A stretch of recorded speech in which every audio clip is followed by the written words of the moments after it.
Hello guys, আমি Dipen, welcome back to my channel. So এখন আমি এই ভিডিওর মধ্যে একটা বেশ ইম্পর্টেন্ট এবং সিরিয়াস একটা বিষয়কে নিয়ে কথা বলবো, এবং আমার মনে হয় যে এই পার্টিকুলার বিষয়টাকে নিয়ে এই মুহূর্তে অবশ্যই কিন্তু কথা বলাটা দরকার। তোমরা প্লিজ ভিডিওটি একদম শেষ অবধি দেখো, খুব ইম্পর্ট্যান্ট একটা কিন্তু ভিডিও, এবং নতুন হলে অবশ্যই কিন্তু সাবস্ক্রাইব করে আমাদের সঙ্গে থাকো। তো এখন বিষয়টা হচ্ছে, গতকাল কিন্তু এসেছে তুফানের ফার্স্ট লুক পোস্টারটা, এবং আমি কিন্তু রিয়াকশন ভিডিও একটা করেছি, তোমরা কিন্তু অবশ্যই চেক আউট করতে পারো আমার কেমন লেগেছে, আমার ফিডব্যাকটা কি তোমরা কিন্তু অবশ্যই চেক আউট করতে পারো, এবং তোমাদের কি ফিডব্যাক, তোমাদের কেমন লেগেছে সেটাও কিন্তু আমাকে অবশ্যই কমেন্ট করে শেয়ার করতে পারো।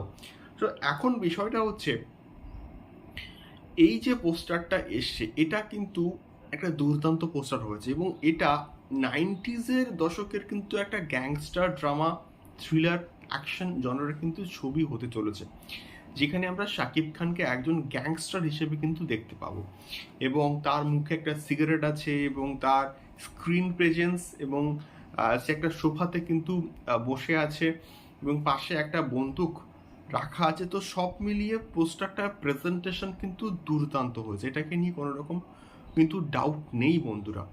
তো এখন বিষয়টা হচ্ছে গিয়ে, এই পোস্টারটার সঙ্গে অনেকে কিন্তু জিদ্দার চেঙ্গিজের একটা পোস্টারে হচ্ছে কম্প্যারিজন করছে, যে পোস্টারটা কিন্তু অনেকদিন আগে এসেছিল, এবং সেই পোস্টারটার মধ্যেও কিন্তু জিদ্দার মতন সাকিব ভাইয়ার স্ক্রিন প্রেজেন্স ছিল, এবং এটাকে সত্যি বলতে আমি না কপি বলতে পারি না। এটাকে অনেকে বলছে সাকিব খান জিদ্দার থেকে থেকে হচ্ছে কপি করেছে, অনেকে বলছে রায়ান রাফি জিদ্দার থেকে ইন্সপায়ার হয়ে এই ছবিটা, এই পোস্টারটাকে ডিজাইন করেছে। তো সব মিলিয়ে এটাকে না কপি বলা যায় না, যেহেতু জিদ্দার ছবি চেঙ্গিজ, এই ছবিটাও কিন্তু ওই সময়কার একটা গ্যাংস্টার ড্রামা ছিল, গ্যাংস্টার ড্রামা থ্রিলার অ্যাকশন জনার একটা প্রজেক্ট ছিল। তো সেইভাবে কিন্তু ওই লুকটাকে ডিজাইন করা হচ্ছিল। তো তেমনিভাবে সাকিব ভাইয়ার যে এই প্রজেক্টটা আসছে তুফান, এই প্রজেক্টটাও না ওই 90s সময়কার গ্যাংস্টার থ্রিলার ড্রামা এই জনরার কিন্তু বন্ধুরা প্রজেক্ট হচ্ছে। তো সেই এসেন্সটাকে তো মেনটেন রাখতে হবে, সেই যে বিষয়টাকে তো মেনটেন রাখতে হবে। তো এই কারণগুলোর জন্য কিন্তু ওই রকম ড্রেস, ওই রকম মানে বিষয়পত্রগুলোকে কিন্তু ডিজাইন করা হয়েছে, এটাকে কপি বলা যায় না বন্ধুরা। যারা করছে, যারা কপি বলছে, তারা এক্স্যাক্টলি সিনেমার সম্বন্ধে কম্প্যারিজন করার সম্বন্ধে কতটুকু বোঝে, এটাকে নিয়ে আমার কিন্তু অনেক বড় ডাউট আছে এক্স্যাক্টলি।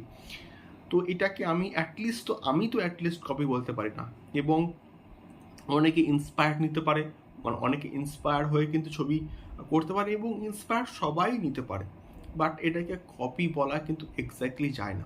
দেখা যাক এই পার্টিকুলার ছবিটা কেমন হয়। আমি তো প্রচণ্ড আশাবাদী। তোমাদের কি ফিডব্যাক আমাকে অবশ্যই কিন্তু কমেন্ট করে শেয়ার করতে পারো। দেখা হচ্ছে পরবর্তী ভিডিওতে।